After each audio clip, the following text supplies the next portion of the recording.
नमस्कार दोस्तों, मेरे YouTube चैनल TVS पामिस्ट्री में आप सभी का बहुत बहुत स्वागत है। दोस्तों, अगर आप भी अपनी हस्तरेखाओं के संबंध में कोई जानकारी चाहते हैं या अपनी हस्तरेखाओं का वीडियो बनवाना चाहते हैं तो इस व्हाट्सएप नंबर पर व्हाट्सएप मैसेज कर सकते हैं। व्हाट्सएप नंबर आपको चैनल के डिस्क्रिप्शन लिंक में मिल जाएगा। तो जानेंगे कि हस्तरेखा विज्ञान इनकी हस्तरेखाओं के बारे में क्या क्या कहता है। एक रेक्टेंगल हैंड है इनका, और जब भी ऐसा हाथ होता है किसी भी महिला का तो ऐसी महिलाएं मानसिक कार्य के साथ साथ मेहनत वाले कार्य भी कर सकती हैं और मेहनती नेचर की ज़रूर होती हैं। हाथ का रंग भी इनका सकारात्मक है। इनकी सभी उंगलियों को अगर देखा जाए तो इनकी उंगलियां अच्छी लंबाई लिए हुए हैं, कह सकता हूँ। लाइफ में कोई भी डिसीजन ऐसे लोग बहुत ही सोच समझकर लेते हैं। इनकी सभी उंगलियों को देखते हैं स्टेप बाय स्टेप। इनकी बुथ फिंगर की लंबाई काफ़ी ज़्यादा है। गहराई से शुरू होने के बावजूद इतनी ज़्यादा लंबाई इस बात का संकेत है कि इनकी मैनेजमेंट क्षमता काफ़ी बढ़िया है। अगर ऐसी महिलाएं हाउस वाइफ भी होती हैं तो अपने घर को करीने से सजा कर रखना, रखी हुई चीज़ों को आसानी से याद रखना, और इसके साथ ही भाषाओं की जानकारी ऐसे महिलाओं को बढ़िया होती है। एक से ज़्यादा भाषाएं भी ऐसी महिलाएं बोल सकती हैं। ये बात मैंने अपने सैकड़ों वीडियो में भी कही है कि जब भी बुथ फिंगर की लंबाई अच्छी होती है तो ऐसे लोगों का भाषा का जो नॉलेज होता है, एक से अधिक भाषा में ऐसे लोगों की पकड़ जरूर होती है। और इसके साथ ही ऐसे लोगों का व्यक्तित्व आकर्षक श्रेणी का जरूर होता है। सन फिंगर, सूर्य फिंगर जिसको कहते हैं, की लंबाई शॉर्ट है थोड़ी, तो डिसीजन पावर जैसा कि मैंने बताया कि सोच समझकर डिसीजन लेते हैं ऐसे लोग, और बहुत अधिक उतावलापन इनके भीतर नहीं होता है। काफ़ी शांत और स्थिर बुद्धि के ऐसे लोग देखे जाते हैं। शनि फिंगर की लंबाई बढ़िया है और मोटाई अच्छी है, लेकिन निचले पोर पर मोटाई थोड़ी सी कम लगती है मुझको। तो ऐसी स्थिति में इनको एक लोहे का रिंग इस पर पहनना चाहिए। विशेष अनुकूलता प्राप्त होगी ऐसे मामलों में। गुरु फिंगर की लंबाई और मोटाई देखा जाए तो बढ़िया है, लेकिन झुकाव गुरु फिंगर का जब भी शनि फिंगर की ओर हो जाए तो ऐसी स्थिति में ऐसे लोग अपने जीवन साथी से बहुत ज़्यादा लगाव रखते हैं। साथ ही धार्मिक कार्यों में भी ऐसे लोगों की बहुत ज़्यादा रुचि होती है। वहीं ये स्पष्ट रूप से तिल दिखाई पड़ रहा है यहाँ पर, तो ऐसी स्थिति में संतान को लेकर किसी दिक्कतों का सामना करना पड़े इनको आने वाले समय में, तो कोई बहुत बड़े आश्चर्य की बात नहीं है। इस तिल को अच्छा नहीं माना जाता है।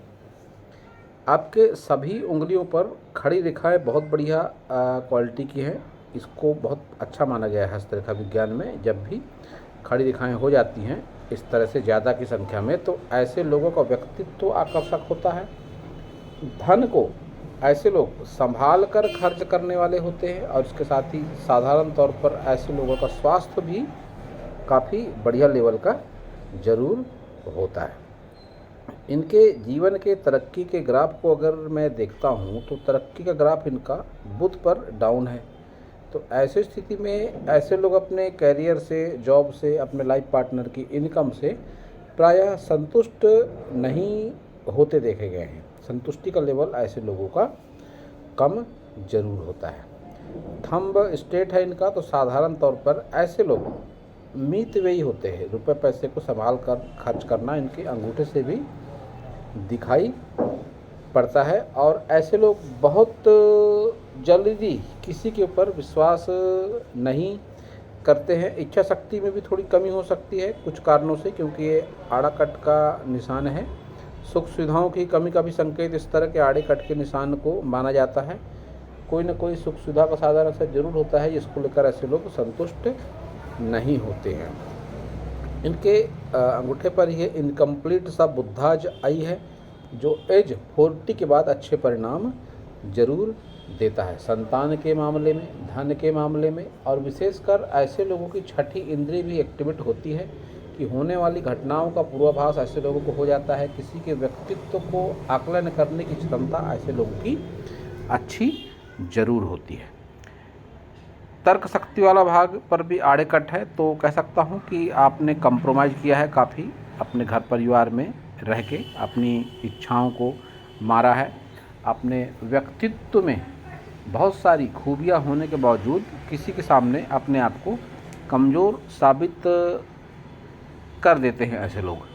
कहने का मतलब कि अपनी गलती न रहते हुए भी बहुत बार पारिवारिक सुख शांति के लिए ऐसे लोग अपने परिवार के आगे झुक जाते हैं। वो भाग इनका तर्क शक्ति वाला पोर बताता है। हालांकि चतुराई चालाकी का अच्छा खासा लेवल ऐसे लोगों का ज़रूर होता है। तो अब देखेंगे इनके सारे माउंट। सबसे पहले बुध पर्वत देखते हैं इनका। बुध पर्वत उभार कह सकते हैं, ठीक है, और कुछ काफ़ी बढ़िया रेखाएं भी चल रही है। दिन को धन के लिए, ज्ञान के लिए देखा जाता है, तो निश्चित रूप से इनका नॉलेज काफ़ी अच्छे क्वालिटी का ज़रूर होगा। किसी न किसी नॉलेज पर इनकी पकड़ बढ़िया होगी। और धन को लेकर विशेष चिंता मुझे दिखाई नहीं पड़ती है। हाँ, धन न टिकता हो एक अलग बात है, या उसे संतुष्टि का लेवल बहुत ज़्यादा ना हो, वो भी एक अलग बात है। लेकिन रुपए पैसे को लेकर कोई बहुत ज़्यादा अड़चन या बहुत ज़्यादा परेशानी, ऐसा कुछ इस हाथ से मुझको दिखाई नहीं देता है। वहीं ये रेखा जिसको कहते हैं फ्लर्टिंग लाइन, बहुत बार लाइफ पार्टनर के अलावा भी किसी अन्य का व्यक्तित्व, आदत या कोई विशेष उसके व्यक्तित्व का गुण ऐसे लोगों को अच्छा लगता है। वहीं विवाह रेखा भी सिर्फ एक चल रही है, वो भी टूट टूट कर गुरु की ओर देखती हुई विवाह रेखा इस बात का संकेत है कि जीवन साथी को लेकर आपके मन में कुछ धार्मिक भावनाएं, कुछ आवश्यकता से अधिक है। या ऐसा भी हो सकता है कि आपके जीवन साथी का जुड़ाव किसी विशेष धार्मिक स्थल से हो, या कोई विशेष लीडरशिप क्वालिटी उनके भीतर हो, कोई धार्मिक विषय को लेकर। तो ये एक अच्छा संकेत है, कोई बुरा संकेत नहीं है ये। और बहुत बार ऐसी स्थिति में जीवन साथी को लेकर या घर गृहस्थी को लेकर उदासीनता की भावना भी ऐसे लोगों में आ जाती है। तो अब देखेंगे आपका सूर्य पर्वत। सूर्य पर्वत आपका दबा हुआ है, और सूर्य रेखा आपकी 2 सूर्य रेखाएं हैं, और दोनों ही बहुत अच्छे तरीके की नहीं है, तो नेम फेम मिलने में काफ़ी दिक्कतों का सामना करना पड़ता है। लेकिन जैसे जैसे उम्र बढ़ती है, विशेषकर उम्र कह सकते हैं 45 के बाद, स्थितियां अनुकूल होते दिखती मुझको नज़र आती हैं, तो विशेष चिंता का विषय नहीं है। और ये जो आपने रिंग पहन रखा है काफ़ी बढ़िया है, तांबे का छल्ला है ये, यह अनुकूल होता है इस फिंगर के लिए। तो इसको आप सदैव ही धारण किए रहें, और इस पर अगर कर सके तो एक चांदी का रिंग भी आप पहन सकती हैं। शनि को देखेंगे तो फ्लैट शनि है, निश्चित रूप से कोई विशेष कमी शनि पर्वत के उभार को लेकर नहीं है। लेकिन शनि पर्वत पर ये जो क्रॉसनुमा आकृति बनी है, इसको कभी भी हस्तरेखा विज्ञान में अच्छा नहीं माना गया है। विशेषकर 36 वर्ष की आयु के बाद 36 से लेकर 48 तक का समय इस तरह के क्रॉस को लेकर अनुकूल नहीं माना जाता है। इस दौरान आपके साथ विशेष आर्थिक, मानसिक और शारीरिक रूप से जो आपको नुकसान पहुंचाए, ऐसी घटनाएं ज़्यादा होती हैं। बहुत बार एक्सीडेंटल चांसेस वगैरह होने के भी चांसेस रहते हैं। और ऐसी स्थिति में ऐसा भी देखा गया है कि मन विशेषकर गुप्त विद्याओं के प्रति ज़्यादा आकर्षित होता है।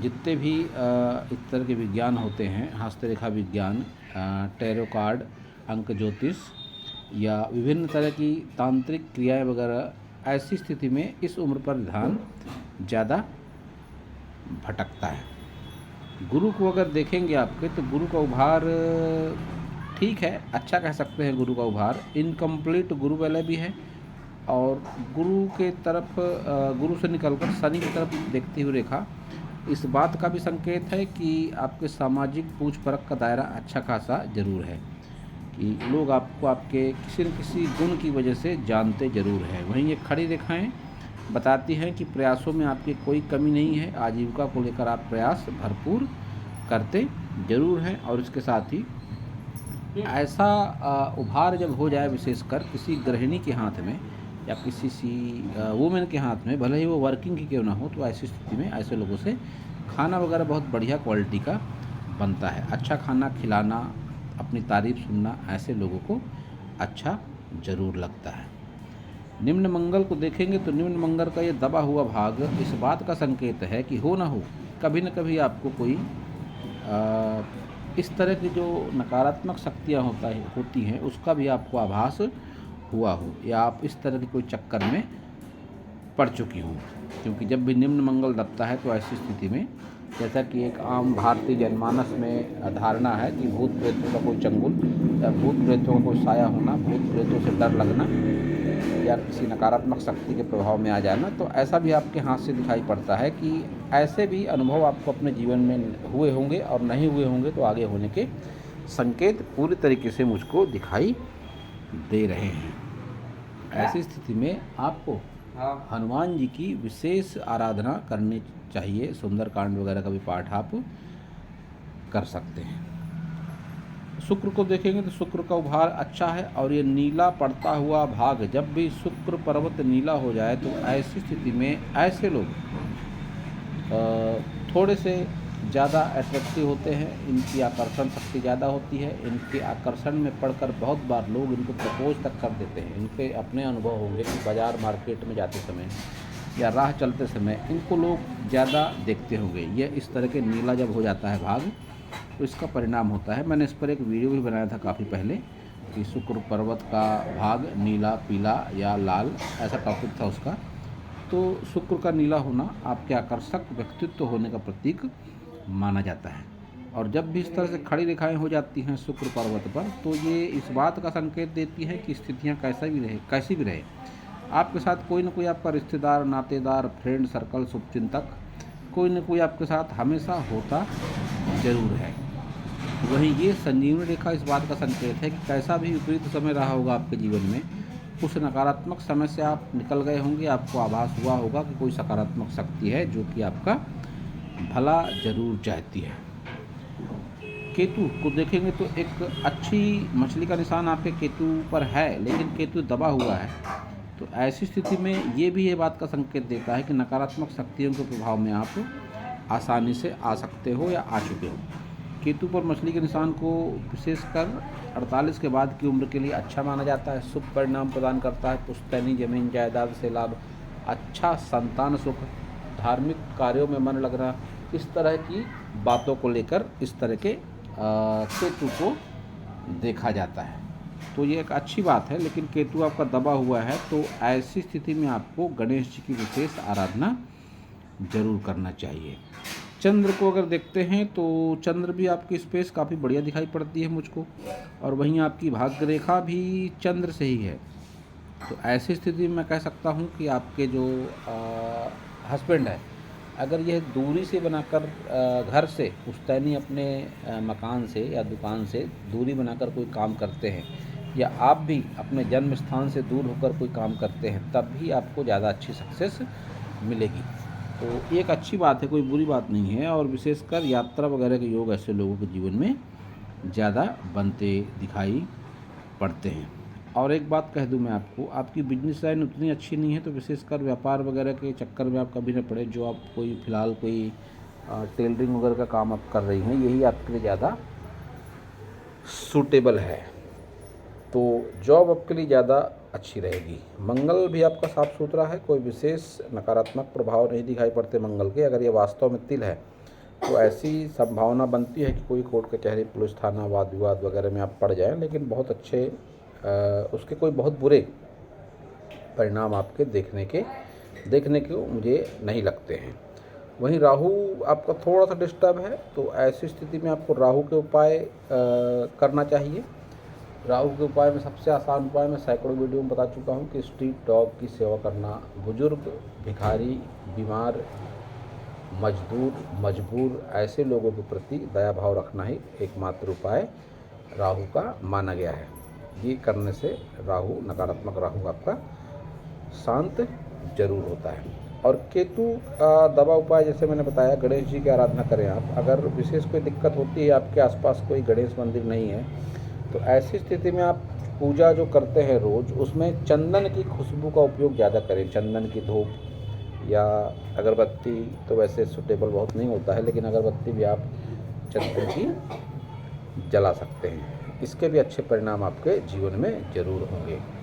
इस शुक्र पर थोड़ी निगेटिविटी भी दिखाई पड़ती है मुझे, जैसे कि आकर्षक व्यक्तित्व होने की वजह से घर परिवार में थोड़ी दिक्कतों का रहना। तो ऐसी स्थिति में आप इस शुक्र पर रोज़ाना नहा धोकर शहद का लेप लगा के इसको पानी से धो सकती हैं। इससे आपका शुक्र अच्छा ज़रूर हो जाएगा।